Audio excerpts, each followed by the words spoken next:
Amos Russo believed he owned Chicago, a young king holding court in a room full of cowards, until a single glass of spilled scotch ruined his custom suit and exposed the absolute poverty of his character.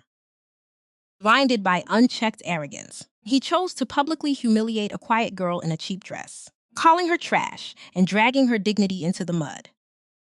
What Gann didn't know as she walked out with her head held high was that he hadn't just insulted a clumsy nobody, he had just declared war on the most terrifying family in the country, the legendary Romano dynasty. Within hours, his entire multi-million-dollar empire was paralyzed. The lines went completely dead, and the legendary Ghost of Manhattan was sitting in his own executive chair, holding a psychological death warrant over his head. Amos was forced to strip off his luxury armor, walk into a quiet bookstore, and learn the brutal art of public penance to save his people. How does a ruthless Bauchua dismantle his own ego to survive a clash with a true monarch? Stay with us until the very end to find out. Welcome to our channel, a space dedicated to the dark, complex world of the mafia boss, where certain men and women are born to rule.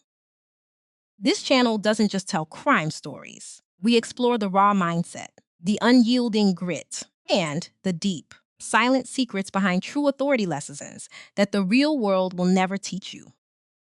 This story brings forward a profound life lesson. True power is never revealed by how loud you can yell or how badly you can bully the weak. It is tested by your willingness to acknowledge a catastrophic error and govern with genuine humility and respect.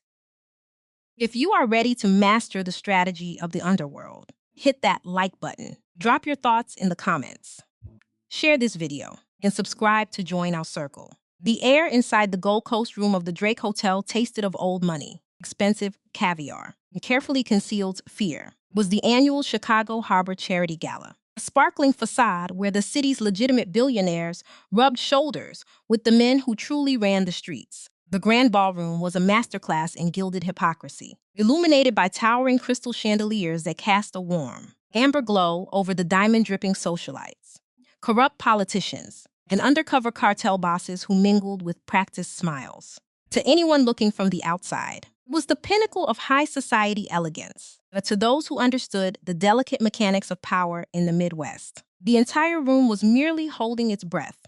They were all waiting, watching, and subtly tracking the movements of one man who commanded the room without saying a word. At the epicenter of this gilded hypocrisy stood Amos Russo. At 32, Amos was the undisputed head of the Russo Syndicate, a brutal and flawlessly organized criminal empire that controlled the Midwest's shipping lanes, construction unions, and underground casinos.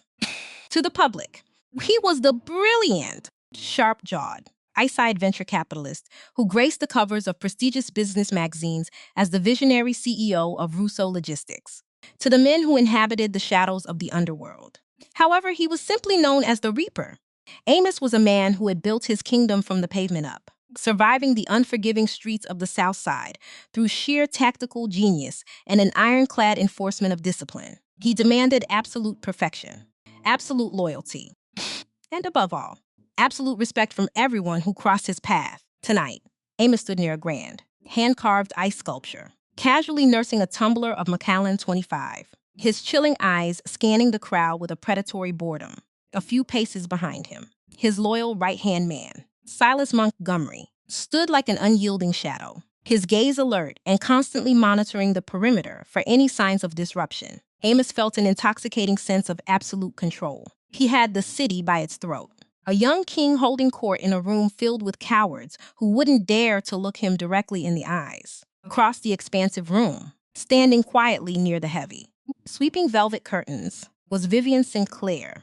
She didn't fit in with the glittering assembly, and she knew it with every fiber of her being. While the other women in attendance wore custom-tailored couture gowns that cost far more than a luxury car, Vivian wore a simple, unbranded black slip dress that she had pulled from her modest wardrobe. She kept her gaze cast downward, carefully tracing the rim of her water glass, desperately wishing she could vanish into the background or be anywhere else in the world.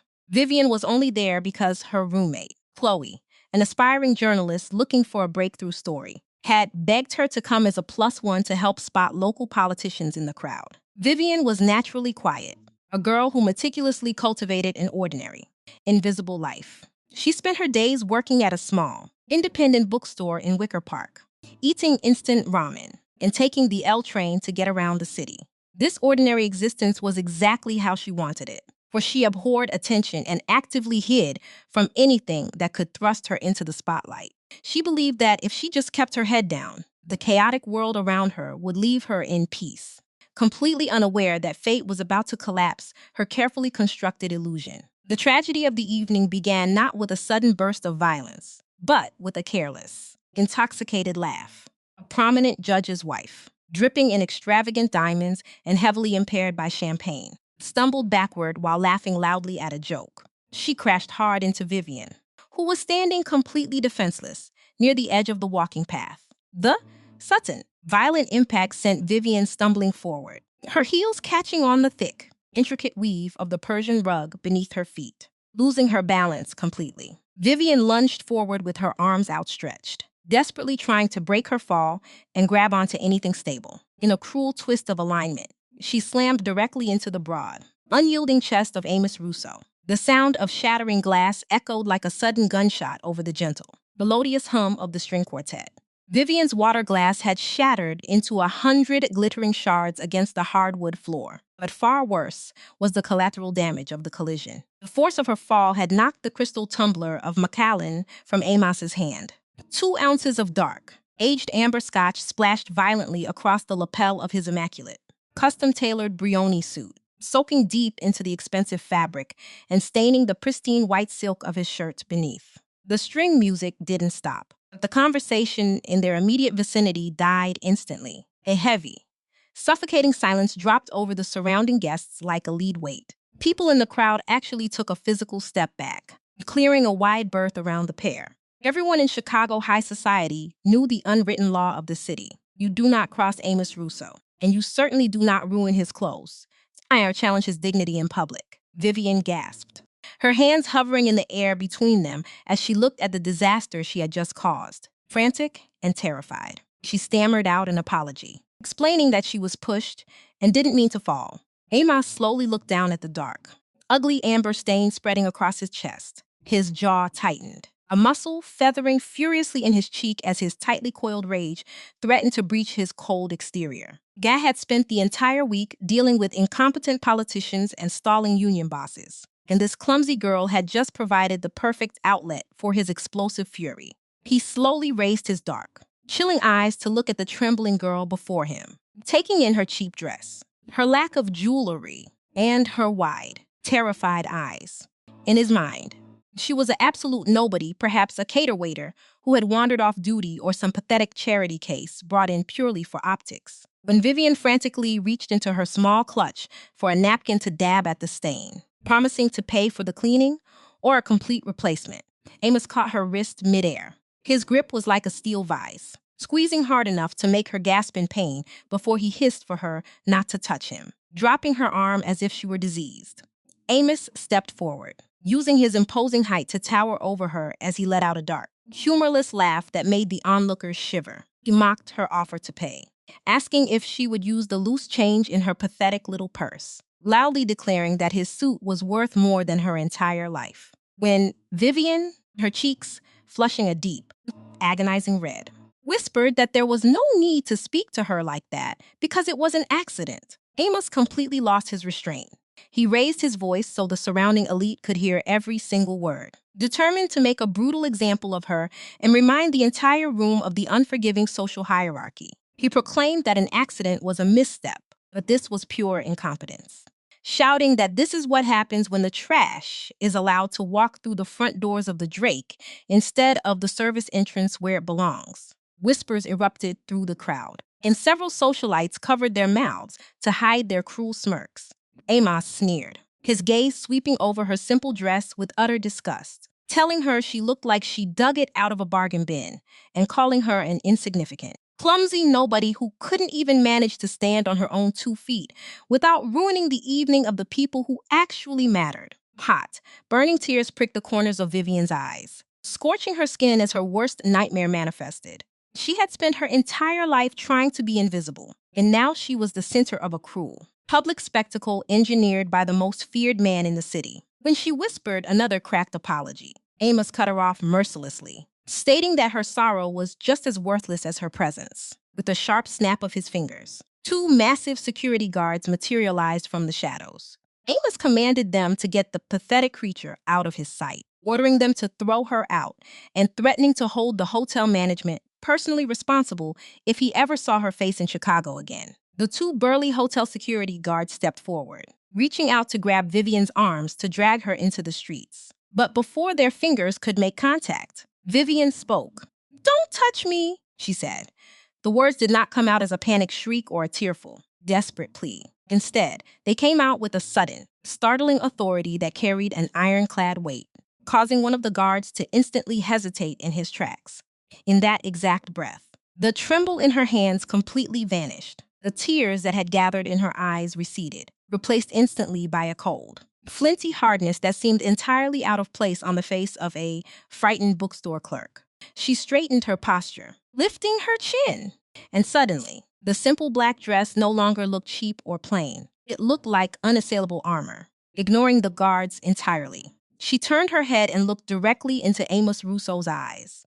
For a fraction of a second, Amos felt a strange, unsettling chill crawl up his spine, his predatory instincts short-circuiting. The way she was looking at him was not the broken look of a victim. It was the lethal look of someone mentally calculating the exact cost of his life, a calculation he had only ever seen in the eyes of hardened killers. Never in a 20-something girl at a charity gala. Vivian took a deliberate step closer to him, completely ignoring the collective gasps of the shocked crowd. She lowered her voice to a smooth, chillingly calm whisper that only Amos and the hyper-vigilant Silas could hear. "You think you're a king because you can bully a woman in a ballroom." "Mr. Russo," she whispered, her voice slicing through his remaining arrogance. "But a real king knows the names of the monsters he shares the dark with. Enjoy your little kingdom. It's going to burn to the ground very, very soon." Amos scoffed, desperately masking a sudden, profound surge of unease with a practiced sneer, asking if a little girl was actually threatening him. But Vivian merely replied softly that she didn't make threats. She left that to her family, without another word. She turned on her heel, and the mocking elite parted for her like the Red Sea, their smiles faltering as she walked out with the majestic posture of an empress rather than a humiliated outcast. She didn't run, and she did not cry. She simply exited the grand oak doors of the ballroom, leaving a wake of bewildered, terrified silence behind her, completely unaware that her exit was just the beginning of Amos Russo's living nightmare. Amos Russo watched the grand oak doors click shut, but the heavy, unnatural silence she left in her wake refused to dissipate. He scoffed loudly, a forced, defensive sound designed to shatter the lingering tension in the room and signal to the surrounding elite that the spectacle was over. He snapped a fresh linen napkin from the silver tray of a passing waiter, aggressively dabbing at the dark, wet amber stain on his chest, muttering under his breath that the girl was entirely deranged. Turning to his right-hand man, Amos gave a sharp, irritated command to find out exactly who let that trash into the building and have them fired before sunrise. But Silas Montgomery did not move, nor did he look at his boss. Instead, Silas remained completely frozen, his sharp eyes locked onto the grand exit, where Vivian had just vanished into the Chicago night. Silas was a man who had survived 15 years in the brutal trenches of the criminal underworld by noticing the tiny, lethal details that everyone else missed. And his instincts were currently screaming that they had just stepped onto a landmine. As Vivian had walked toward the exit, Silas had tracked three men standing in completely different corners of the room, men who had spent the entire evening acting like disconnected. Wealthy guests simultaneously abandon their posts, fall into a perfect protective formation, and follow her out. They weren't wearing hotel security earpieces, and they moved with the silent, lethal grace of highly trained apex predators, scanning the crowd not for entertainment, but for any potential threats to her safety. Realizing the gravity of what he had just witnessed, Silas' voice went unusually tight as he ignored Amos's complaints, stepping backward toward the side terrace doors and stating that he needed to make an immediate phone call. Silas slipped out into the biting winter air, the freezing wind whipping at his coat as he pulled out a highly encrypted satellite phone used only for extreme emergencies. He bypassed their standard security dispatch and dialed the direct line for their underground cyber surveillance team, demanding the head hacker pull a flawless facial recognition scan from the Drake Hotel's main lobby cameras exactly 1 minute ago. He described her quickly young, brunette, wearing a simple black slip dress, his own temple breaking into a bead of cold sweat despite the freezing temperature. On the other end of the encrypted line, the rapid, rhythmic clacking of a keyboard echoed over the speaker as the technician ran the biometric data through the local databases, coming up with absolutely nothing. Silas pushed harder, his chest tightening as he ordered the technician to run the scan deeper, bypassing state registries and breaching the highly restricted international syndicate databases, cartel registries, and Interpol servers. A heavy, agonizing silence stretched over the phone line for 45 seconds, the tension thick enough to suffocate, until the hacker suddenly gasped a ragged, unprofessional sound of absolute terror, like a man who had just looked directly at a ghost. The hacker's voice shook violently as he asked Silas if he was sitting down, explaining that there was no public record of this girl because her files were completely scrubbed by federal agencies and the Nation S5 ruling crime families. He revealed that the biometric data only matched a highly classified server they had breached the previous year, stammering out the name that instantly made the air leave Silas's lungs. Vivian Romano? She was the blood granddaughter and sole surviving heir of Don Lorenzo Romano, kept hidden from the world in total isolation to protect her from the violence of the life. Silas hung up the phone, his vision swimming as a wave of pure, unadulterated panic crashed over him. He looked through the glass terrace doors back into the warm, glittering ballroom where Amos was currently laughing with a local politician, completely oblivious to the fact that his arrogance had just signed his own death warrant. Silas didn't just walk back into the room. He moved with a frantic urgency, grabbing Amos by the elbow and forcing him away from the guests, stating that they needed to leave the gala immediately.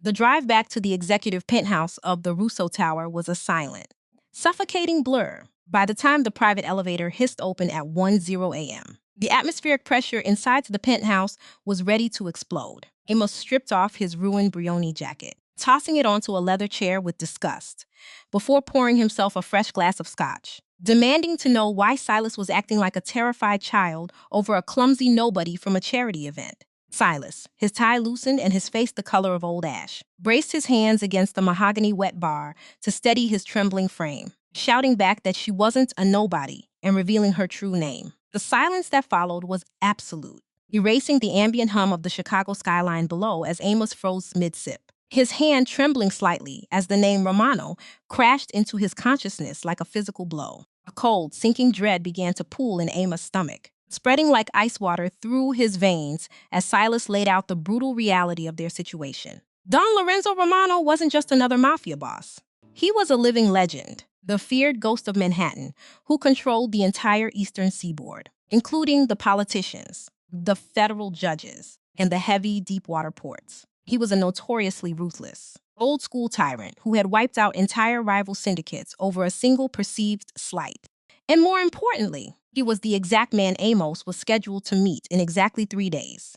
For 2 grueling years, Amos had been desperately negotiating to secure a peace treaty and a joint operational agreement with the New York families to open up the Atlantic shipping routes, a billion-dollar deal that would legitimize the Russo family for generations to come. The negotiations had been fragile, balanced on a razor's edge, requiring Amos to demonstrate absolute respect to the old-school Don. Amos slammed his glass onto the table, desperately whispering that Silas must be lying because Romano's family was supposed to be locked down in Sicily. Silas corrected him frantically, explaining that while Lorenzo had kept his daughter in Sicily, she had died years ago, and Vivian was her only child, moved to the United States 5 years ago, and kept entirely off the grid with no social media, no trust funds, and a completely ordinary lifestyle so she could be shielded from the blood. She was the absolute apple of the old man's eye, and Don Lorenzo would burn the entire world to ash if anyone dared to lay a finger on her.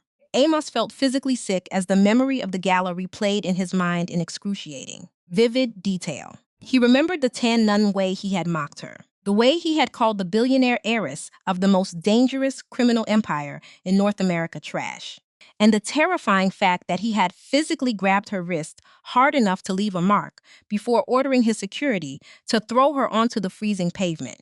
He remembered her parting words that she left threats to her family and the crushing realization that her hidden shadows had witnessed the entire humiliation. Silas confirmed his worst fears, stating that their tech guys were under a strict gag order. But Vivian's 3 elite Romano enforcers had watched the entire spectacle unfold, and it was a certainty that Don Lorenzo already knew every single detail.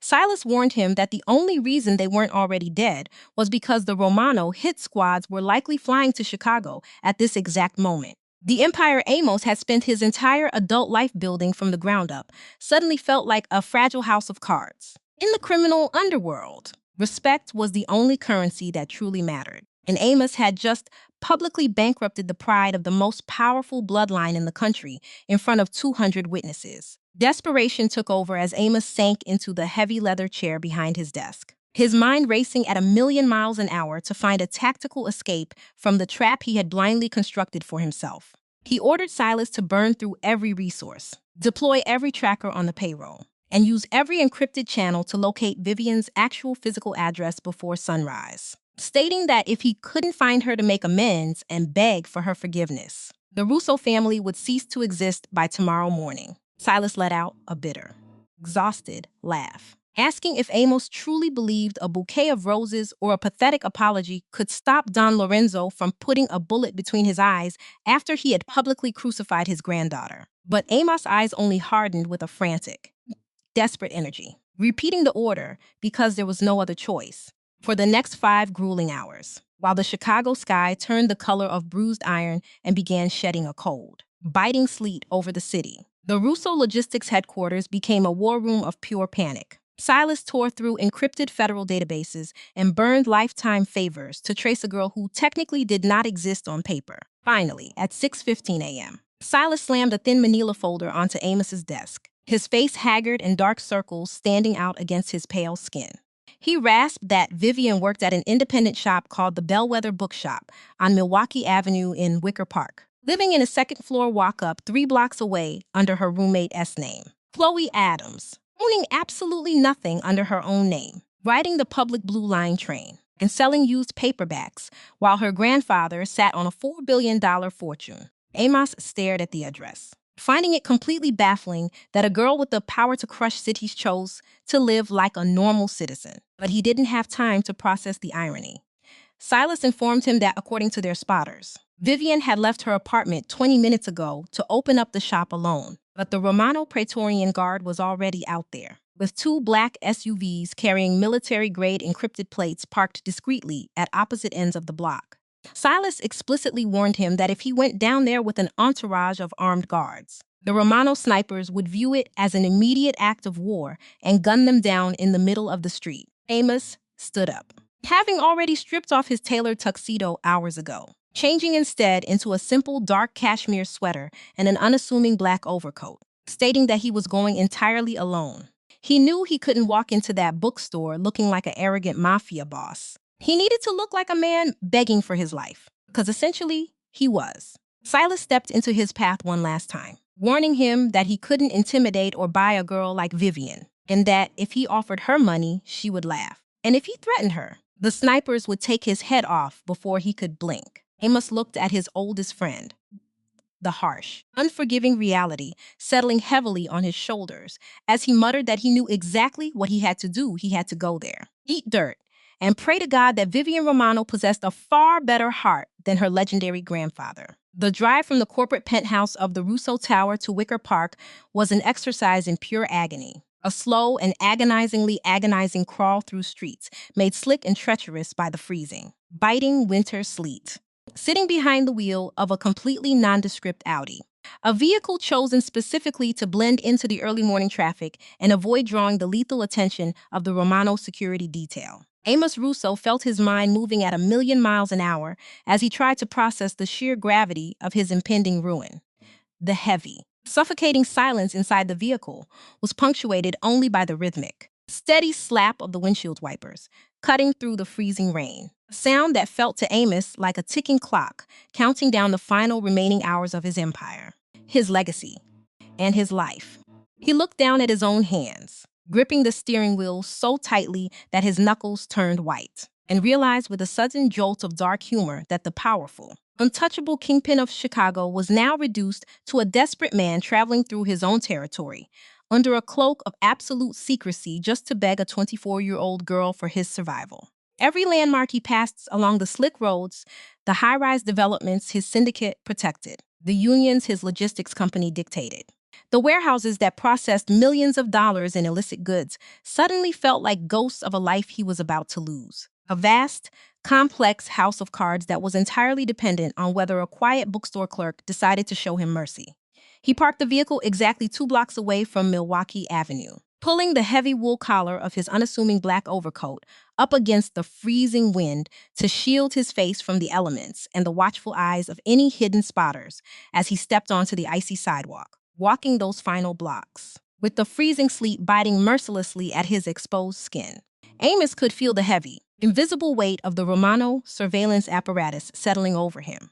He knew with absolute certainty that from the moment his feet touched the pavement of Wicker Park, he was moving within the crosshairs of an elite Praetorian guard that could end his life before his heart beat another time. The Bellwether bookshop was small, narrow, and unassuming, sandwiched discreetly between a trendy artisan coffee roaster and a cluttered vintage clothing store, its quiet facade looking completely divorced from the dark, violent underworld that was currently spinning around its existence. Its large glass front windows were heavily fogged from the radiator heat radiating inside, displaying neat, modest stacks of classic literature and peeling, slightly faded posters advertising local poetry readings and community book clubs. Amos stood outside for a long, agonizing heartbeat, staring at his own reflection in the wet glass before his trembling hand reached out to push the heavy wooden door open, causing a small brass bell to jingle merrily overhead, a sound so aggressively, mockingly ordinary that it made his jaw tighten and his teeth grind together in instinctual defensiveness as the heavy door swung shut behind him, cutting off the harsh, howling wind of the Chicago winter. The atmosphere inside the shop wrapped around him like an entirely different universe, smelling rich and heavy of aged paper, cedar wood, dry dust, and freshly brewed dark roast coffee. The shop was profoundly quiet, playing a faint, slow acoustic indie track over worn, concealed speakers that gave the space a sense of deep, unbothered tranquility. Standing behind the scarred, heavily scratched oak counter near the front register was Vivian, looking completely removed from the high-stakes drama of the previous night, yet carrying an aura that instantly commanded the entire room. She was wearing a thick, oversized, cream-colored knit sweater that completely swallowed her slender frame, her dark hair pulled back into a messy, utilitarian bun that was held casually in place with a single graphite pencil. In her hands, she held a heavy stack of hardcover books, carefully and methodically sorting them onto a rolling wooden display cart with steady, practiced movements that showed no sign of the storm that had broken over her life at the Drake Hotel. She looked entirely different from the terrified, fragile girl in the simple black slip dress who had stumbled into his chest hours ago. Yet, as Amos looked closer, he realized she was exactly the same person, a woman who had chosen to wear a mask of vulnerability until the world forced her to reveal the steel beneath. Vivian did not look up when the brass bell chimed, her attention remaining completely focused on the spines of the hardcover books she was arranging. Her voice mild, distracted, and entirely flat as she stated that they wouldn't officially open for another 10 minutes, suggesting that if he needed an espresso, the place next door was already serving. Amos took a slow, heavy step forward, his leather boots clicking against the worn wooden floorboards as he forced the words out of his constricted throat, stating quietly that he hadn't come all this way for coffee, addressing her explicitly as Ms. Romano. At the sound of her true, bloodline name, the heavy thud of a hardback book dropping onto the scarred wooden counter echoed through the quiet shop like a gunshot, the lethal name hanging in the air between them, heavy, suffocating, and absolute. Slowly, deliberately, Vivian lifted her head, and when her dark eyes met his, Amos felt a physical, visceral jolt reverberate through his entire spine. There was no fear in her gaze, no hesitation, and absolutely no trace of the nervous, clumsy girl from the Drake Hotel. She looked at him with a profound, clinical pity, her eyes holding the exact same terrifying, Cold calculation that Amos had only ever seen in the eyes of seasoned, hardened mob bosses who had spent decades sentencing men to death. She didn't reach for a hidden panic button beneath the counter. She didn't call out for the elite guards she knew were watching the entrance from their black SUVs. And she didn't blink. She simply picked up a microfiber cloth and calmly, methodically began wiping down the surface of the counter, dressing him simply as Russo in a flat, unbothered tone. She remarked that he had figured out her identity much faster than she had anticipated, musing that Silas Montgomery was clearly as competent and dangerous as his reputation in the underworld suggested. Amos stepped closer to the counter, keeping his hands completely visible and well away from his pockets, feeling entirely out of his element in a world where power was silent, suffocating, and absolute. A stark contrast to his own world where power was defined by loud guns, expensive suits, and screaming matches, forcing the words out of his chest. A gesture that tasted like bitter ash because he had never apologized to another human being in his entire adult life. Amos stated directly that he had come to apologize for his behavior. He admitted that his actions at the gala were completely inexcusable, explaining that he had been highly stressed from dealing with union blowbacks and incompetent politicians, and had taken his coiled rage out on a stranger, conceding that he was completely out of line. Vivian stopped wiping the counter, slowly tilting her head to the side as she repeated the word stressed, tasting it on her tongue as if it were spoiled milk, before looking at him with a piercing, unyielding gaze. She pointed out that because he was stressed, he had decided it was his right to publicly humiliate and destroy a woman he believed was entirely beneath his social standing, before casually pushing up the heavy sleeve of her oversized sweater. A prominent, dark ring of purple and blue bruises marred the pale, delicate skin of her wrist, a physical testament to the steel vise grip Amos had used when he caught her midair the night before. Amos felt his stomach completely plummet into a dark, bottomless abyss. He had left a visible mark on the bloodline of Don Lorenzo Romano, a realization that confirmed he was a dead man walking unless he could perform a miracle in this quiet bookstore. His voice dropping to a desperate, hoarse rasp. Amos pleaded for her to name her price, offering a massive charity donation in her name, a complete public apology to the entire city, or whatever terms she desired, begging her to please call off her grandfather before the city dissolved into a bloodbath. Vivian let out a soft, dry laugh that sent an icy shiver straight down his spine, leaning her arms against the counter as she shook her head slowly, asking if he truly believed he could buy forgiveness with a check to an orphanage. She looked at him with an intensity that laid his entire soul bare, stating that stress doesn't create a person's character, but rather reveals it, pointing out that when he believed she was a nobody, he had treated her like absolute garbage. And the only reason he showed her respect now was because he was terrified of her last name. Amos stood there with no defense, stripped of his pride and his armor, knowing that every word she spoke was the absolute, crushing truth. Vivian's voice dropped to a harsh whisper as she explained that she had left New York specifically to build a normal, invisible life away from arrogant, cruel men like him who viewed the world as a chessboard and human beings as mere pawns.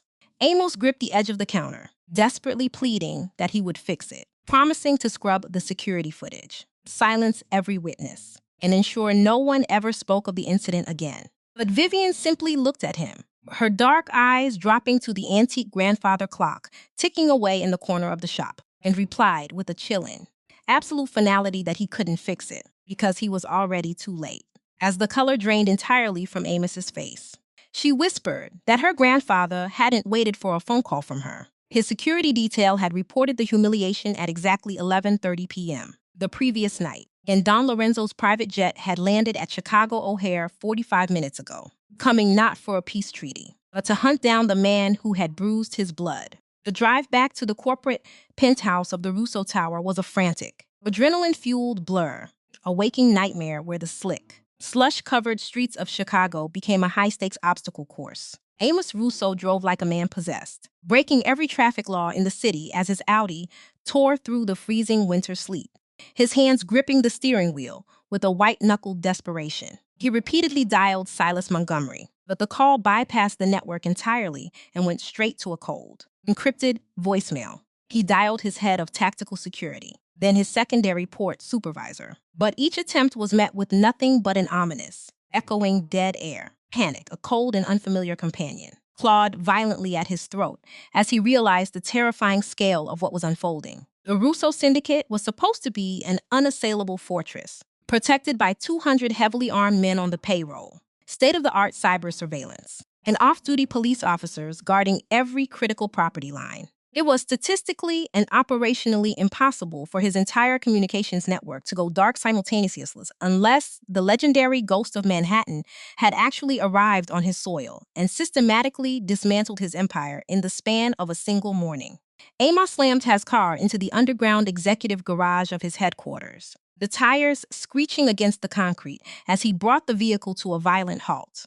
He jumped out of the driver's seat, his hand instinctively reaching for the heavy Glock 19 holstered at his lower back, his eyes scanning the shadows for an immediate ambush. The massive garage, usually bustling with security details and shifting patrols, was entirely and eerily empty. His tactical vehicles were parked in their precise, assigned spaces, but the men who operated them were completely gone. There was no spilled blood on the pavement, no signs of a physical struggle, and no shell casings left behind. There was only a hollow, echoing emptiness that amplified the frantic hammering of his heart against his ribs.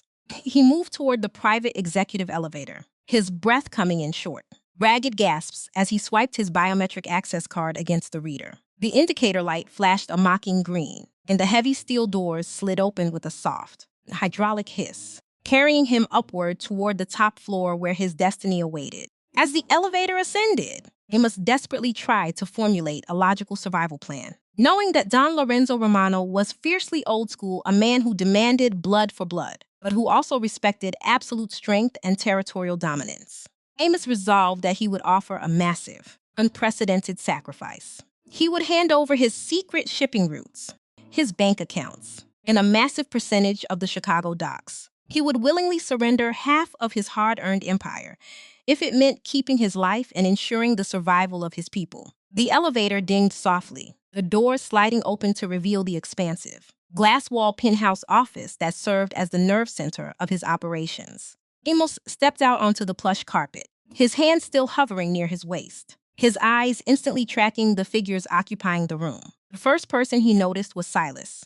His loyal right-hand man was sitting rigidly in a leather chair in the far corner of the room. He wasn't dead or physically broken, but his face was the color of old ash, and he looked like a man who deeply wished he were dead.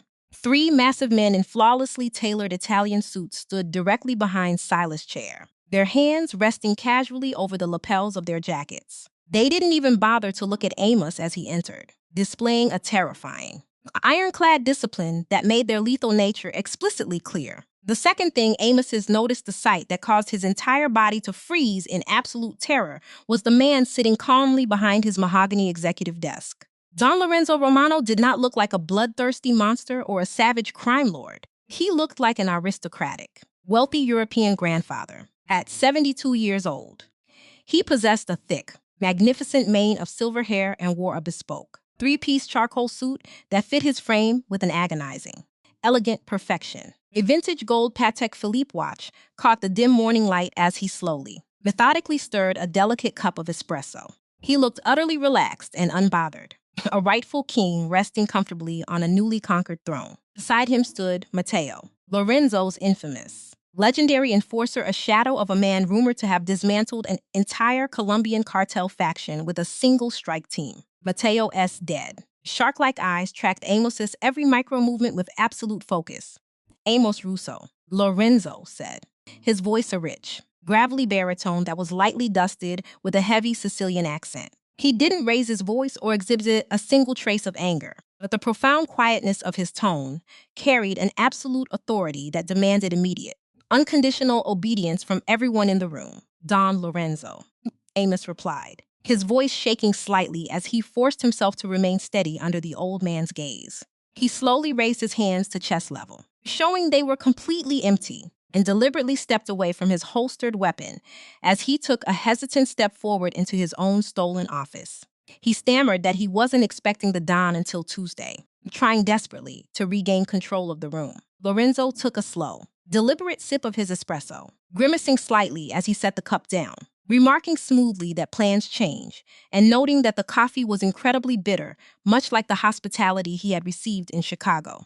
Amos jumped at the opportunity, speaking quickly to explain what had happened the previous night, pleading that it was a catastrophic, terrible misunderstanding because he did not know who the girl truly was. "Stop," Lorenzo said softly. Didn't yell or slam his hand down. But the moment the single word left his lips, the temperature inside the penthouse seemed to drop 10 degrees, and Amos' jaw snapped shut instantly in pure terror. Lorenzo slowly placed the espresso cup down on a leather coaster, leaning forward to rest his elbows on the desk, clasping his hands together as his pale blue eyes locked onto Amos, pinning him in place like an insect on a collection board. "You did not know who she was," Lorenzo repeated, the words rolling off his tongue with a dangerous, silken softness that made Amos' blood run cold. Lorenzo began to systematically deconstruct his defense, stating that because Amos did not know she was a Romano, he believed she was a nobody, a civilian, a working-class girl in a cheap dress. Lorenzo stood up slowly, moving with a fluid, terrifying grace that defied his advanced age as he walked around the desk, stopping mere inches away from Amos. The older man was slightly shorter, but his sheer presence dwarfed Amos entirely, making the young king of Chicago feel microscopic. "And because you thought she was a nobody," Lorenzo whispered, his voice vibrating with a barely contained, explosive violence. "You believed it was your absolute right to publicly humiliate her, to grab her, and to leave a bruise on her wrist, the wrist of my blood, the girl I have spent 5 years hiding from the darkness of our world, only for you to drag her into the mud for your own amusement." Amos swallowed hard, his survival instinct completely overriding his pride as he quickly offered reparations, promising to hand over shipping routes and a massive percentage of the Chicago docks to satisfy the commission. Lorenzo let out a sharp, genuine laugh that was a terrifying sound, turning to Mateo to mock the offer, stating that Amos was offering water and concrete to pay for the tears and dignity of his granddaughter. Lorenzo turned back to Amos, his smile vanishing instantly as his eyes turned to ice, stating factually that he had more money than God. The politicians who wrote the laws Amos broke had absolutely no use for his territory. "I do not want your territory," Lorenzo whispered with absolute finality. "I want your respect. And since you clearly have none to give, I will take your life." Mateo shifted his stance slightly, his hands sliding smoothly inside his jacket toward his weapon. "Wait," Amos choked out, his chest heaving as he threw his last remaining card onto the table, shouting desperately that he had gone to see Vivian this morning. Lorenzo halted instantly, raising a silver eyebrow as Mateo paused his movement. Lorenzo's voice returned with a dangerous, lethal edge as he asked if Amos had actually dared to go near his granddaughter again. Amos explained rapidly that he had gone to her shop completely alone and unarmed, not to threaten her, but to beg for her forgiveness and eat dirt. He told Lorenzo that Vivian was far stronger than either of them realized, that she wasn't intimidated by his power, and that she had looked him in the eye and told him exactly what kind of man he was. Lorenzo stared at him for a long, agonizing minute, the silence in the office so deafening that the faint ticking of the gold Patek Philippe watch felt like a countdown. Finally, Lorenzo's voice softened just a fraction as he remarked that his granddaughter possessed the heart of an angel and the mind of a general, noting that she despised the violence of their lifestyle. Lorenzo walked back to the desk, picking up his polished ebony cane with a silver wolf's head. He stated factually that he had intended to have Mateo put a bullet in Amos's stomach and leave him to bleed out on his expensive rug. But Vivian had called him while he was in the car and explicitly asked him not to kill him. Amos felt a massive, shuddering wave of relief wash over his entire body, his knees nearly buckling beneath him, as he realized he had been granted a reprieve. "Do not celebrate yet, boy," Lorenzo warned, his sharp eyes instantly catching the subtle shift in Amos's posture. Lorenzo leaned heavily on his cane, explaining with chilling clarity that Vivian had asked for his life to be spared not because she cared about him, but because she wanted to protect the city of Chicago from dissolving into a bloody, destructive gang war. She was protecting the peace of her environment, not the man who had insulted her. Lorenzo pointed out that a public insult to the Romano family could never go unanswered, and if he allowed Amos to walk away completely unpunished, the other crime families would view it as a sign of weakness and challenge the commission. "What do you want me to do?" Amos asked quietly, fully prepared to hand over his entire fortune or dismantle his operations if it meant keeping his head. Lorenzo smiled, a cruel, devastating expression that sent a knot of fresh dread straight to Amos's stomach. Lorenzo pointed out that since Amos had stripped Vivian of her dignity in front of the elite of Chicago, he would be forced to restore it in front of the exact same people. He demanded that Amos prove he was capable of genuine humility, or he would step aside and let Mateo finish the execution. How? Amos asked, his voice barely a whisper. Lorenzo adjusted his luxury cuffs, stating smoothly that the mayor's Platinum Gala was scheduled for tomorrow night at the Field Museum, an event where everyone who witnessed the humiliation at the Drake Hotel would be in attendance. Lorenzo commanded that Amos attend the gala and bring Vivian as his absolute honored guest, treating her like a reigning queen in front of the cameras. You will publicly apologize to her in front of the entire ballroom, Lorenzo stated. His voice brooked no argument. Amos stared at him, completely stunned by the psychological cruelty of the sentence, asking if the Don actually expected him to take her on a public date. I want you to bow before her, Lorenzo corrected coldly, his eyes piercing through Amos's remaining pride. He demanded that every single billionaire, politician, and criminal boss in that room know that the head of the Russo syndicate was completely beneath her. Lorenzo delivered his final, terrifying ultimatum. If Vivian appeared unhappy for even a single second, or if Amos failed to show her the utmost, flawless respect, Lorenzo's snipers would already be stationed in the museum rafters to take his head. Lorenzo turned and walked toward the private elevator, Mateo and the massive guards falling in seamlessly behind him like a well-oiled machine. She is expecting you at 8 o'clock tomorrow, Amos, Lorenzo said over his shoulder as the elevator doors slid open. Do not be late, and do not disappoint her. You will only get one single chance to keep your head on your shoulders. The doors closed with a soft hiss, leaving Amos standing entirely alone in his own penthouse office, a helpless hostage in his own conquered empire, realizing with absolute terror that his true torture had only just begun. At exactly 7:55 p.m., the sharp, biting wind of the Chicago winter whipped across Milwaukee Avenue, but the air around the unassuming brick walk-up in Wicker Park felt completely frozen by an entirely different kind of tension. A fleet of 3 jet black, armored Maybachs idled softly against the curb, their heavy exhaust plumbing into the dark night like a warning. The freezing sleet from earlier in the day had finally stopped, leaving the asphalt and sidewalks glittering like shattered glass beneath the amber glow of the streetlights. Amos Russo stood rigidly on the pavement, the unforgiving wind tugging at the lapels of his custom Tom Ford tuxedo. For the first time since he had taken absolute control of the Russo syndicate, his palms were sweating under the oppressive weight of a reality he could not dictate. He was flanked by Silas Montgomery and 4 of his most elite tactical guards, but everyone on the pavement knew their presence was purely ceremonial, a fragile illusion of security. Up on the surrounding rooftops, hidden deeply within the jagged shadows of the adjacent brick buildings, Don Lorenzo Romano's snipers had their military-grade crosshairs fixed precisely on Amos's chest. He could physically feel the heavy, invisible weight of their optics boring into his skin, a phantom pressure that promised immediate death if he made a single wrong move or showed even a microscopic sign of disrespect to the woman inside. At exactly 8:00 p.m., the heavy, weathered wooden door of the apartment building swung open, and Amos' breath hitched violently, the freezing air catching sharply in his throat. Vivian stepped out into the winter night, and she was an absolute revelation. The oversized knit sweaters, the pencil-secured hair buns, and the cheap black slip dresses of her hidden life were gone, completely replaced by the terrifying, breathtaking elegance of a true mafia monarch. Tonight, the sole heir to the Romano Empire wore a custom-tailored, floor-length gown of midnight blue velvet by Ralph Lauren that hugged her slender frame with an agonizing perfection, the deep, regal color making her pale skin look almost luminous under the streetlights. A single, flawless diamond choker rested snugly at her throat, a subtle multi-million-dollar whisper of her true bloodline and unassailable wealth. Her dark hair fell in soft, flawless old Hollywood waves over one shoulder, framing a sharp, aristocratic jawline that carried no trace of vulnerability. She didn't look like a simple bookstore clerk anymore. She looked like an absolute queen stepping down from a golden carriage to inspect a newly conquered province.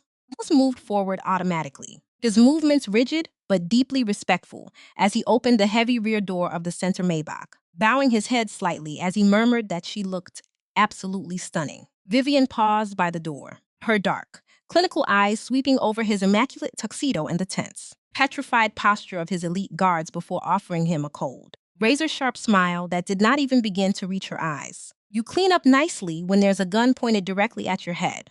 Mr. Russo, she whispered, her smooth, chilling voice slicing effortlessly through his remaining pride before she slid onto the plush leather seat. Amos swallowed his burning pride, rounded the back of the armored vehicle, and climbed into the suffocating silence of the cabin beside her. As the three-car convoy pulled away from the curb and glided toward the museum campus, the silence inside the bulletproof glass cabin was thicker and heavier than the armor protecting them.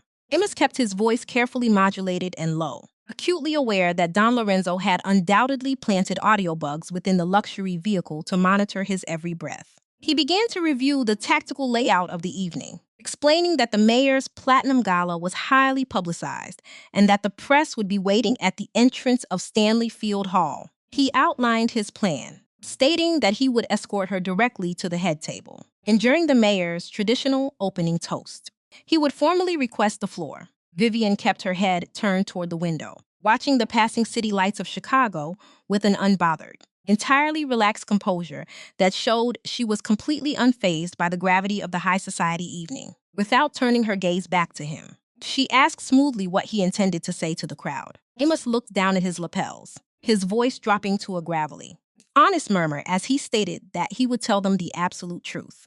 He confessed that he would tell the room he was an arrogant fool who had insulted a woman of immeasurable grace, and that he spent every waking moment deeply regretting his tan nun actions. Vivian finally turned her head, her piercing eyes searching his face for any hint of a calculated lie as the ambient light from the street lamps washed over her aristocratic jawline. When he added that no woman deserved to be spoken to the way he had spoken to her, regardless of her last name, Vivian studied him for a long, heavy moment before looking away, whispering that they would see if his actions matched his poetry. The Maybachs glided to a smooth halt in front of the grand, neoclassical columns of the Field Museum, where the red carpet was already swarming with Chicago's elite, flashing media cameras, and corrupt local politicians. The moment the Russo motorcade was recognized, a noticeable shift occurred within the crowd, and a flurry of whispers erupted along the security lines.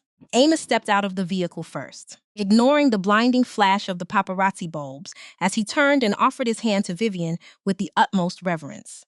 Vivian took it, her touch cool, firm, and entirely steady, as she emerged from the vehicle into the bright lights. The standard curiosity of the crowd instantly curdled into pure, unadulterated shock. The socialites who had smirked at her humiliation the night before froze in their tracks, their faces draining of color. The prominent judge's wife, the very woman who had initiated the catastrophe by stumbling into Vivian at the Drake, actually dropped her expensive clutch onto the floor, her jaw going completely slack in paralytic terror. They recognized the girl from the bookstore, but they could not comprehend this terrifying, regal version of her. Nor could they process why the most ruthless crime boss in Chicago was escorting her with the careful, desperate reverence of a servant. Amos tucked her cool hand into the crook of his arm, adjusting his posture to match her elegance as he led her up the grand marble steps. Inside Stanley Field Hall, the Platinum Gala was in full swing.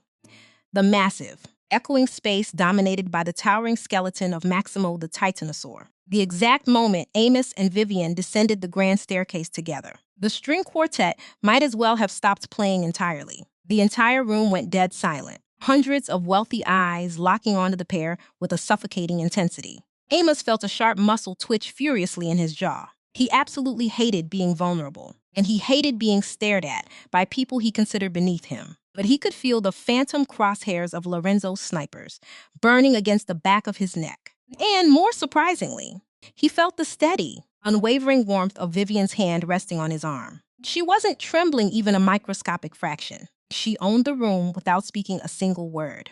They moved through the stunned crowd and took their designated seats at the head table, where the local mayor, sweating profusely under Amos's intense gaze, stammered nervously through his welcoming speech. When the mayor finally raised his crystal glass for the traditional opening toast, Amos stood up, cutting off the clinking of glasses immediately.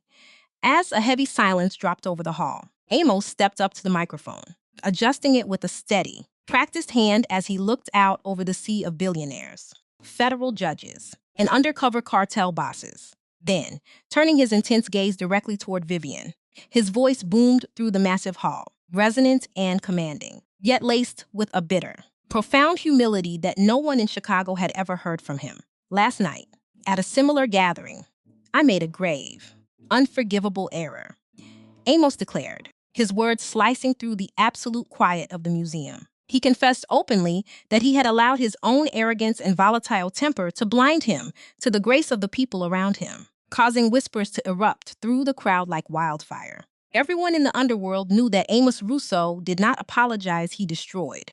He executed, and he conquered. Yet here he was, publicly bearing his own throat to a girl in a velvet dress. Amos continued mercilessly against himself, stating that he had directed his cruelty toward a woman who showed him nothing but politeness, and by judging the simplicity of her dress, he had revealed the absolute poverty of his own character. He admitted to publicly humiliating her in front of many of the people present in this very room, letting the heavy, suffocating silence stretch for a long heartbeat to let the lesson sink in. He then stepped away from the podium, walking slowly back to the head table until he stood directly in front of Vivian, in front of the flashing media cameras, the trembling mayor, and the entire watching criminal underworld. Amos Russo bowed his head deeply, offering a complete, unreserved submission. "Vivian, you are a woman of immense dignity," he said, his gravelly voice carrying perfectly through the quiet hall. "I am entirely unworthy of your forgiveness, but I humbly ask for it. I am sorry." The flashbulbs of the press erupted into a blinding, chaotic frenzy, and the shock vibrating through the room was palpable.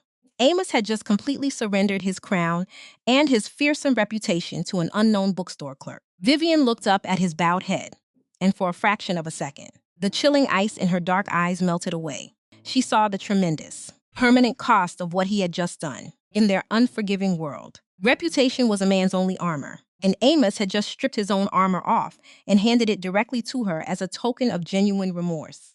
She reached out, her cool fingertips lightly brushing his forearm as she whispered smoothly that his apology was accepted, requesting him to sit beside her. Amos let out a long, heavy breath that he felt he had been holding in his lungs for the last 24 hours. He had survived the fire. He had satisfied the brutal demands of Don Lorenzo, and he was still breathing. He sat down, a strange, electric tension now thrumming heavily between him and Vivian, their shared understanding shifting into something entirely new. He believed his trial was over and that his empire was safe. But as he looked at the watching eyes in the room, he realized the night was far from over, and a different kind of storm was already gathering in the shadows. By 10:30 p.m., the formal dinner had concluded, and the guests began moving toward the museum's upper balconies for cocktails. Amos was guiding Vivian through the crowd, his hand hovering respectfully near her back, when a harsh, mocking voice cut through the ambient chatter. Well, if it isn't the Reaper of Chicago playing a bloody lapdog, Vincent Costa, a brutal, rising boss from the South Side, stepped from behind a massive marble pillar, flanked by 3 heavily armed men. Costa smirked, his eyes raking over Vivian with blatant, crude disrespect. "I heard about your public groveling," Don, Costa sneered, smelling of cheap cologne and immediate violence, "over some piece of charity trash. You've gone soft. Maybe I'll buy her for the night, show you how a real man handles them." Amos's blood ran cold instantly. He didn't care about the personal insult to his pride, but he cared deeply about the sniper scopes that were undoubtedly shifting toward Costa from the rafters above. If bullets started flying, it would trigger a massive, uncontrolled massacre in the middle of the gala. "Walk away, Vincent," Amos warned, his voice dropping to a lethal, vibrating hum. Now, but before Costa could even laugh or mock the warning, Vivian moved. She stepped cleanly around Amos, the quiet elegance she had maintained all evening dissolving into a cold, radiating authority. She tilted her head slightly to look the towering brute directly in the eyes. "Vincent Costa," Vivian said, her voice suddenly flat and echoing with the exact, terrifying timbre of Don Lorenzo himself. Costa blinked, momentarily caught off guard by the sheer weight of her presence. "You launder your money through a shell corporation called Vanguard Logistics in the Cayman Islands," Vivian recited casually, her tone unbothered as she laid bare his secrets. "Your brother Paulie skimmed $2 million from the Mexican cartels last month. and you are currently hiding him in a safe house in Gary. In the end, Acosta's smirk vanished entirely, his face draining of all color as he realized the FBI didn't even possess this level of high-grade intelligence. Who? Who the hell are you? He stammered, his bravado instantly evaporating. Vivian smiled like a predator watching a cornered rat. My name is Vivian Romano, she replied, her voice cutting through his panic. And you just offered to buy the blood of Don Lorenzo for the night. The name hit Costa like a physical blow, and he staggered back in paralytic terror, his knees nearly buckling, before he could utter a word to beg for his life. Vivian simply raised her hand and snapped her fingers once from the surrounding shadows. 6 of Lorenzo's elite Praetorian Guard materialized with lethal efficiency within 2 seconds. Costa's 3 armed guards were completely disarmed and smashed quietly against the marble pillars. 2 massive guards seized Costa, completely immobilizing him. Take him to my grandfather at the airfield, Vivian commanded smoothly, her composure flawless. Tell Don Lorenzo that Mr. Costa has volunteered to surrender his Southside Armory as a gesture of goodwill if he resists. Kill him! They dragged the sobbing, broken boss out through a side exit so efficiently and silently that the surrounding gala guests barely noticed the disruption. Vivian calmly smoothed a small wrinkle from her velvet gown, taking a deep, controlled breath as her lethal aura dissolved into the background. She turned back to Amos, taking a delicate sip of her champagne, murmuring with a hint of dark amusement. I apologize for the interruption. You were doing so well! Amos let out a dark, mesmerized chuckle, realizing that the sheer terror of the last 24 hours was gone, replaced by a fiery, intoxicating obsession. She didn't need her grandfather's protection at all. She was the weapon. The heavy, armored Maybach glided through the rain-slicked streets of Chicago, the interior cabin insulated from the storm outside by thick layers of bulletproof glass and reinforced steel. Inside, the heavy silence that had dominated the beginning of the evening had undergone a profound shift, transforming into an unspoken, electric understanding between the 2 figures sitting on the plush leather seats. Amos Russo leaned his head back against the headrest, nursing a dull ache in his shoulder that was completely unrelated to the tension of the night. He stole a quiet glance at Vivian Romano, who was staring out the window at the passing amber blur of the city lights, her expression perfectly serene, her jawline relaxed, and her posture still carrying the unassailable grace of a queen who had just quietly executed a rival king. The sheer, mesmerizing transition from the quiet clerk he had encountered at the Wicker Park bookstore to the ruthless strategist who had shattered Vincent Costa without pulling a trigger had left Amos completely re-evaluating everything he understood about power. Breaking the quiet, Amos admitted in a gravelly, low murmur that his entire perception of her had been a flawless calculation on her part, confessing that he had genuinely believed she was an ordinary woman hiding from the world. Vivian finally turned her head away from the window, her dark eyes reflecting the soft, ambient luxury lighting of the vehicle's interior as she looked at him with a piercing, analytical gaze.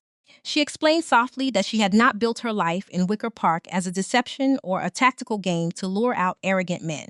She had chosen that quiet existence because she genuinely preferred peace over the endless, exhausting cycle of blood and vengeance that defined her family's name. She looked down at her bruised wrist, which was now partially hidden beneath the rich velvet of her gown, and noted that while she preferred peace, people constantly mistook her preference for a lack of ability to defend herself.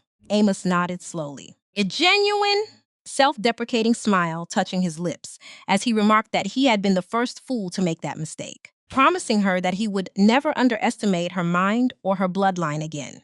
As the convoy turned off the main highway and began traversing the more isolated industrial corridors leading back toward the Wicker Park district, the atmospheric pressure inside the car suddenly spiked as Amos' security instincts took over. Silas Montgomery, who was sitting in the front passenger seat, suddenly shifted his weight, his eyes locking onto the side view mirror as his hand instinctively traveled toward his holstered sidearm. Through the audio intercom, Silas reported in a tightly controlled, urgent whisper that they had a major breach in the perimeter. 2 dark, unbadged vehicles had just blown through the rear guard security detail and were closing the distance with lethal speed. Before Amos could issue a tactical command, a deafening roar of automatic gunfire shattered the quiet night, the high-velocity rounds slamming violently against the reinforced, bulletproof rear glass of the Maybach with a sound like a flurry of iron hammers. The heavy vehicle lurched forward as the driver slammed on the accelerator, the tires screaming against the slick asphalt as he tried to maneuver the armored car away from the kill zone. Amos' predatory reflexes kicked in instantly, his mind calculating the threat within a fraction of a second. This was not a standard territorial dispute, but a desperate, suicidal retaliation by the remnants of Vincent Costa's faction, who had realized their empire was being dismantled at the airfield and had decided to take out the Romano heir before they were completely erased. Through the side window, Amos saw a secondary vehicle pull parallel to their position, the passenger window rolling down to reveal a masked gunman raising a heavy, military-grade assault rifle directly targeted at the rear cabin where Vivian was sitting, in a single, fluid movement driven entirely by a sudden, protective instinct that overrode his own survival mechanics. Amos threw his body across the seat, wrapping his arms around Vivian and slamming her down onto the floorboards, using his own broad torso as a human shield to cover her completely. A secondary, massive volley of armor-piercing bullets ripped through the outer paneling of the door, several rounds tearing through the structural weak points of the frame. One high-velocity bullet shattered the inner trim, its jagged fragment grazing deeply through the flesh of Amos's left shoulder. The intense, burning heat of the wound blooming across his cashmere sweater as blood began to soak into the fabric. Amos didn't make a sound, his jaw clenching tightly as he kept his weight pressed over Vivian, locking her safely beneath his frame until the driver violently swung the wheel, executing a tactical pit maneuver that sent the attacker's vehicle crashing into an iron utility pole in a violent explosion of sparks and twisted metal. Within seconds, the tactical rear guard units of the Romano Praetorian Guard arrived on the scene, their weapons discharging with a clinical, terrifying efficiency that silenced the remaining ambushers in a matter of moments. The heavy Maybach came to a sudden halt, the immediate danger neutralized as Silas threw open his door, his weapon drawn as he checked the perimeter, before turning back to inspect the rear cabin. Amos slowly pushed himself up, his breath coming in short, heavy gasps as he checked Vivian for any signs of injury, his hands trembling slightly until she looked up at him, her eyes wide with a mixture of shock and a strange, profound realization as she saw the blood dripping from his shoulder. Vivian reached out, her cool fingertips pressing firmly against the wound to staunch the flow, her voice dropping its clinical armor as she asked why he would risk his life to shield a woman whose family had spent the last 24 hours holding a gun to his head. Amos let out a dark, ragged chuckle that ended in a sharp wince of pain, looking directly into her dark eyes as he stated honestly that he had spent his entire life treating people like pawns on a board. But looking at her tonight, he realized he would rather bleed out on the pavement than watch the world put out her light. Vivian studied his face through the shadows of the vehicle, searching for any lingering trace of his former arrogance, and finding only a raw, unshakable sincerity. Her lips softened into a genuine expression of respect as she told him he had officially survived his trial. The morning sky over Chicago broke in heavy, suffocating streaks of dark iron, shedding a freezing, relentless sleet that slicked the asphalt and cast a grim pall over the vast industrial sprawl of the city. Inside the heavily secured sub-level medical facility at the Russo Logistics headquarters, the rhythmic, electronic beep of a heart monitor punctuated the absolute silence of the room where Amos Russo sat on the edge of an examination table, a crisp white bandage wrapped tightly around the deep flesh wound on his left shoulder. Silas Montgomery stood quietly by the reinforced steel door, his arms crossed over his chest, his eyes fixed on his boss with an unspoken, heavy respect that had been forged through 15 years of shared survival on the unforgiving streets of the South Side. The dynamic within the syndicate had undergone a seismic, irreversible shift in the hours following the ambush in Wicker Park. The news of Amos throwing his own body across Vivian Romano to serve as a human shield against a hail of armor-piercing bullets had traveled with lightning speed through the heavily guarded channels of the criminal underworld, was an action that shattered the cold, calculated narrative of Amos being a purely self-serving, ruthless tyrant, proving to the old-school regimes that beneath his modern corporate veneer and unyielding arrogance, he possessed the rare, visceral honor of a true leader who was entirely willing to bleed to protect his territory and his allies. The heavy door clicked open with a muted hydraulic hiss, and Don Lorenzo Romano walked into the medical bay, his polished ebony cane with the silver wolf's head striking the sterile tile floor with a slow, deliberate cadence that instantly commanded the room. The elderly Capo di Tutti Capi looked down at Amos's bandaged shoulder, his pale blue eyes carrying a clinical, unreadable weight before he stopped mere inches away. The two massive New York enforcers, who shadowed his every movement, remaining out in the corridor. Don Lorenzo adjusted the gold cuffs of his charcoal suit, his gravelly, rich baritone cutting through the quiet as he stated factually that a man who takes a bullet for a Romano ceases to be an enemy and becomes a debt of honor that the commission is bound to repay. He looked at Amos with a rare, approving nod, admitting that while his initial arrogance had nearly bankrupted his family's pride, his willingness to sacrifice his own life to shield Vivian had proven he possessed the raw, unyielding steel required to govern a kingdom, officially closing the book on his death sentence, with the threat of an immediate execution completely dismantled. Swift, highly coordinated and clinical military operation was initiated right there in the medical bay to systematically purge the city of the rogue elements that had dared to break the peace. Don Lorenzo laid out the tactical reality with a terrifying calmness, explaining that Vincent Costa's desperate, chaotic faction had signed their own collective death warrants the exact moment they ordered a high-visibility strike against his granddaughter on Chicago soil. A flawless, multi-layered alliance was established within the hour, combining the deep, localized territorial intelligence of the Russo Syndicate with the overwhelming, professional military-grade force of the Romano Praetorian Guard. Silas instantly took control of the communications matrix, utilizing his restored cyber network to track the digital footprints, hidden armories, and safe houses of every single captain aligned with the South Side Syndicate. Amos, refusing the heavy painkillers offered by the medical staff, pulled his dark cashmere sweater over his bandaged shoulder and stood beside the digital tactical map, his voice dropping to a low, lethal hum as he precisely coordinated the strike zones across the industrial sectors and shipping yards. However, just as the heavily armed tactical teams were preparing to launch their vehicles into the freezing sleet, Vivian Romano walked into the command center, her presence instantly halting the room as her dark eyes locked onto the digital map of the impending slaughter. She had discarded the breathtaking blue velvet gown of the gala, changing instead into a simple, structured dark wool coat, her hair pulled back into her familiar, efficient bun. Yet she carried a radiating, unshakable authority that easily matched the towering presence of her legendary grandfather.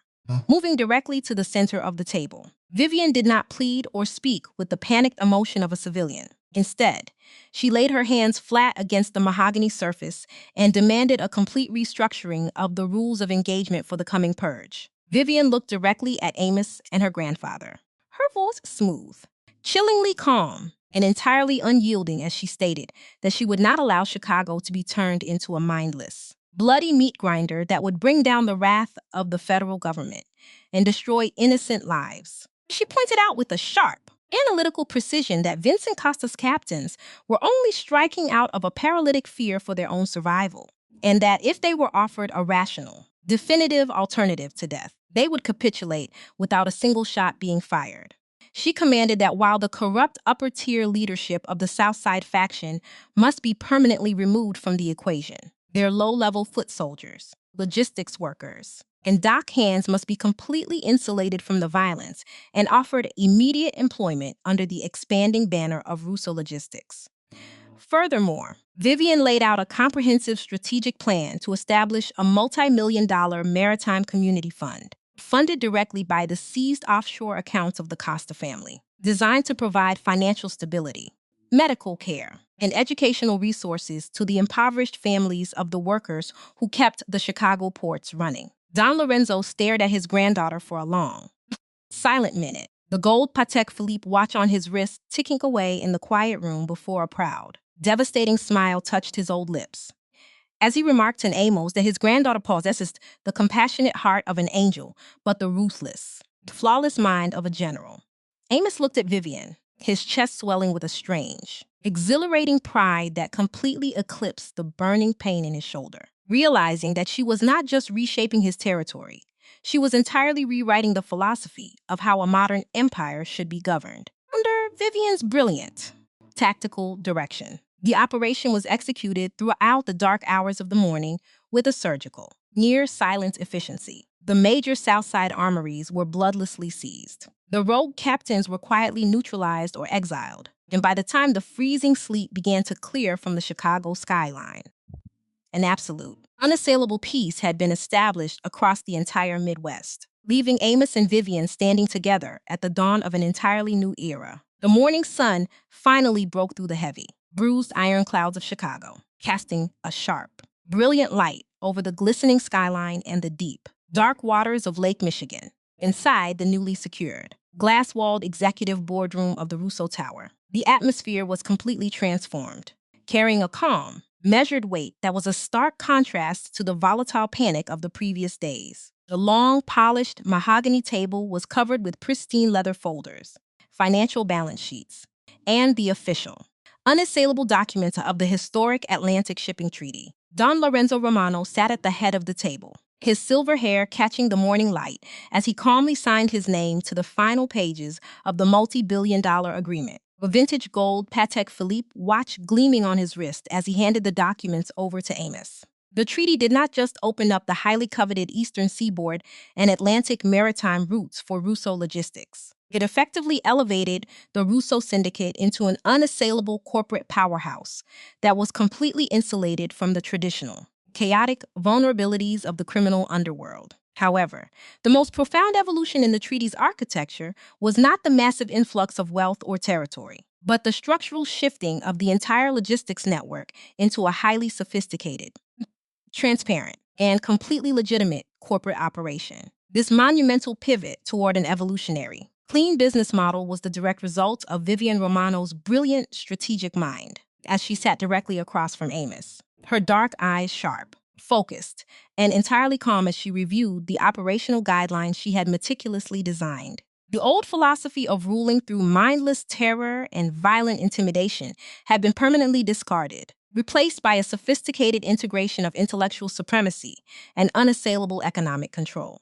Under Vivian's precise guidance, the newly acquired Southside infrastructure was seamlessly absorbed into Russo logistics. Its local workers and dock hands immediately transitioned into stable, well-paying corporate positions with comprehensive health benefits and ironclad job security. The Maritime Community Fund she had demanded was officially launched, utilizing the seized offshore accounts of the defunct Costa faction to revitalize the impoverished neighborhoods surrounding the ports, turning the local populace into the syndicate's most loyal, fiercely protective shield. Amos sat beside his right-hand man, Silas Montgomery, listening intently as Vivian calmly outlined the future phase of their expansion. Her smooth, authoritative voice easily commanding the entire room of hardened executives. Silas looked at his boss, profound, silent respect passing between the two lifelong friends. They both knew that the unyielding arrogance that had once defined their operations had almost cost them their lives. But through the crucible of Vivian's intervention, they had emerged twice as powerful and infinitely more secure. Amos looked down at the signed treaty and then up at Vivian, his chest swelling with a deep, mesmerizing thrum of admiration for the woman who had not only spared his life, but had completely rewritten the architecture of his legacy. When the formal meeting concluded and the executive board dismissed, Amos stood up, his movements slow and careful to avoid straining the fresh bandage wrapped around his injured shoulder. He walked around the long mahogany table, stopping right beside Vivian as she packed her structural notes into a sleek leather portfolio, her movements as calm and deliberate as a seasoned general securing a victorious battlefield. Amos looked at her for a long, silent heartbeat before forcing a quiet, gravelly murmur out of his throat, admitting honestly that he had spent his entire adult life believing that power was something you had to take with a loud gun and a closed fist. But she had shown him that true power is entirely quiet, unassailable, and rooted in the absolute mastery of information and respect. Vivian paused her movements, lifting her head to meet his intense gaze, a subtle, genuine warmth softening the clinical ice of her dark eyes as she looked at the profound transformation in the young king of Chicago. She reached into her portfolio and pulled out a small, heavy velvet box, placing it gently on the table between them before explaining softly that her grandfather had given her many titles and fortunes she never asked for. But the position she truly valued was the one she could use to build a sustainable, peaceful future for the people caught in the crossfires of their world. Amos picked up the velvet box, opening it to find a solid gold executive key to the Russo Tower and a beautifully engraved plaque bearing her name as the chief strategic advisor of the entire global enterprise, a formal, deeply respectful offer he had prepared for her in total secrecy. Vivian looked at the key and then back into his eyes, a slow, breathtaking smile touching her lips as she whispered that she accepted the position. Not because she wanted to govern a corporate empire, but because she had finally found a king who possessed the rare, unshakable courage to dismantle his own ego and learn how to truly protect his people. The deep, amber glow of a late summer sunset bled across the vast, rolling waters of Lake Michigan, casting a brilliant, golden trail that illuminated the pristine white deck of the private vessel. The gentle, rhythmic lap of the waves against the hull provided a slow, soothing soundtrack to the absolute tranquility that had finally settled over the city of Chicago. Amos Russo stood quietly at the edge of the bow, his hands resting casually on the polished mahogany railing as the cool evening breeze tugged at the fabric of his dark linen shirt. The sharp, burning ache in his left shoulder had long since faded into a faint silver scar, a permanent physical reminder of the night he had thrown his body into a hail of bullets to protect the woman who now stood silently beside him. The last few months had been a whirlwind of profound, calculated transformation across the entire Midwest. The old, bloody battlegrounds of the South Side had been systematically replaced by the efficient, highly lucrative, and entirely legitimate architecture of the expanded Russo logistics empire. The syndicate no longer operated in the fearful shadows of violent intimidation, but instead commanded an unassailable authority rooted in the absolute economic stability, ironclad union security, and deep-seated community loyalty that Vivian had meticulously designed. Amos turned his head slightly to look at her, his chilling ice-eyed gaze now carrying a soft, mesmerizing warmth that he had never shown to another human being in his life, completely captivated by her presence. Vivian Romano looked breathtakingly serene, her dark hair falling in soft, natural waves over the shoulders of a simple, elegant cream-colored silk dress, her face entirely free of the guarded, clinical armor she had worn during the high-stakes trials of their first meeting.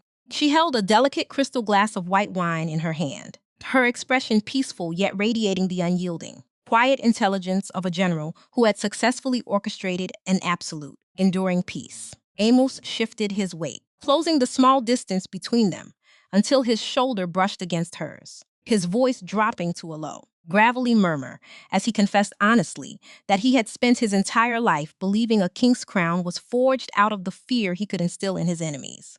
He looked out at the glittering, magnificent Chicago skyline beginning to blink alive in the dusk, admitting that her quiet strength had taught him that fear is a fragile, temporary illusion, while genuine respect is the only currency that actually outlives the man who holds it. Vivian turned her head to meet his gaze, a slow, beautiful smile touching her lips, her dark eyes flashing with a playful yet deeply serious challenge as she studied the profound maturity in the man before her.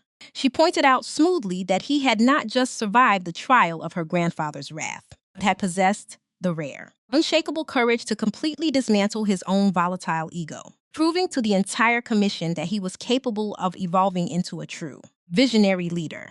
She leaned her back against the wooden railing, looking up at him as she noted that a crown is not a symbol of dominance over the weak, but a heavy, sacred responsibility to protect the people who depend on your strength, whispering that he had finally earned the right to wear it. Amos let out a soft, dark chuckle that was filled with a deep, exhilarating pride, reaching out to gently brush a stray, dark curl of hair behind her delicate ear, his touch reverent and filled with an intoxicating obsession. He told her with absolute, unyielding sincerity that while her grandfather had commanded him to treat her like a queen to save his life, looking at her now, he would willingly burn his entire empire to the ground just to see her wear the crown beside him. Vivian didn't pull away from his touch. Instead, her cool fingertips lightly brushed against his forearm, a silent, powerful gesture of mutual acceptance that officially sealed their unspoken alliance, confirming that they no longer stood as master and servant, or captor and hostage, but as two absolute, equal monarchs reigning over a shared kingdom. The corporate and spiritual transition of their lives was complete, and as the darkness of the night finally enveloped the lake, the brilliant lights of Chicago reflected against the water like millions of scattered diamonds, a monument to the legacy they were building together. Amos offered his arm to her, his chest swelling with an unshakable confidence as he guided the chief strategic advisor of his global empire back toward the warmth of the main cabin, knowing with absolute certainty that the true history of Chicago was only just beginning to be written. Bring the background music down to a low, warm and deeply resonant hum as the narrator directly addresses the audience with a slow, deliberate cadence that lets every final word carry a profound, lasting weight. Life will always test a man when he believes he is at the absolute peak of his untouchable power, challenging him not through the loud fury of his enemies, but through the quiet, unyielding dignity of the person he chooses to look down upon. True strength is never found in the cruelty of a closed fist or the arrogance of a loud voice. It is forged in the fire of humility, the willingness to acknowledge a catastrophic error, and the supreme discipline required to govern with justice, integrity, and respect. Amos Russo began his journey as a ruthless, volatile tyrant who believed he owned the world. But through the crucible of a silent weapon in velvet, he discovered that a man must first learn how to bow before he can truly be worthy of a throne. If this journey of redemption, strategy, and unshakable honor stayed with you tonight, please smash that like button. Share this cinematic story with your friends, and make sure to subscribe to the channel so you never miss another premium update. Drop a comment below to let us know your absolute favorite chapter and what you think lies ahead for Amos and Vivian as they rule their shared kingdom. Until next time, stay sharp, stay humble, and remember that the most terrifying power in the world is always the one that moves in absolute silence. As a writer who has spent decades exploring the dark, intricate mechanics of the criminal underworld, I have learned that the most compelling mafia stories are never truly about the wealth, the luxury, or the violence. They are about the heavy, invisible architecture of human character, the fragile nature of the ego, and the profound difference between a man who rules through raw fear and a leader who commands through genuine respect. In the crucible of this story, we witness the classic tragic flaw of modern power, the illusion of absolute dominance. Amos Russo believed his crown was secure simply because his guns were loud, his bank accounts were deep, and his fortress was guarded. He allowed his explosive pride to blind him, forgetting that in a world built on shadows, the loudest voice in the room is often the most vulnerable. The first and most critical moral lesson of this narrative rests on how we choose to treat another human being when we believe they possess absolutely no value or power to affect our lives. Amos looked at Vivian and saw nothing but a clumsy, insignificant bookstore clerk trash that should have been discarded through the service entrance. I sinew her to feed his own coiled rage. He did not diminish her dignity. Instead, he publicly bankrupted the poverty of his own character. The grand twist of her identities, the soul blood heir of Don Lorenzo Romano, serves as a stark, realistic reminder that stress does not create a person's character. It merely strips away the mask to reveal it.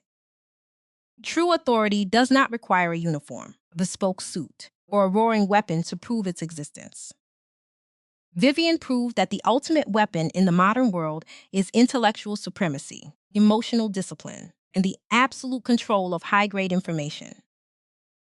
She did not need to shout to bring a city's king to his knees. Her power was entirely silent, clinical, and absolute. Furthermore, this story redefines the very architecture of leadership and success for a mature, thinking audience. Don Lorenzo Romano, a legendary 72-year-old monarch, showed Amos that a real king does not use his strength to crush the weak, but to enforce justice and protect the sacred boundaries of human dignity. When Amos chose to throw his own body into a hail of bullets to shield Vivian, he didn't just survive his death sentence, he allowed his flawed, arrogant self to die so a wiser, more strategic leader could be born. True power is only legitimate when it is used to establish order, build a sustainable peace, and elevate the community, rather than rule through mindless terror. By transitioning his brutal syndicate into a clean, transparent corporate powerhouse under Vivian's guidance, Amos discovered that respect is the only currency that outlives the man who holds it. Ultimately, the crown is not a tool for dominance, but a heavy responsibility. Never mistake a preference for peace as an inability to wage war. And always remember that the most terrifying force in this world is always the one that moves in absolute silence. All characters and situations in this book are fictional and developed for narrative purposes. The author does not intend to reflect or comment on any real individual or event. Readers should approach the story as a work of fiction, not as a factual account.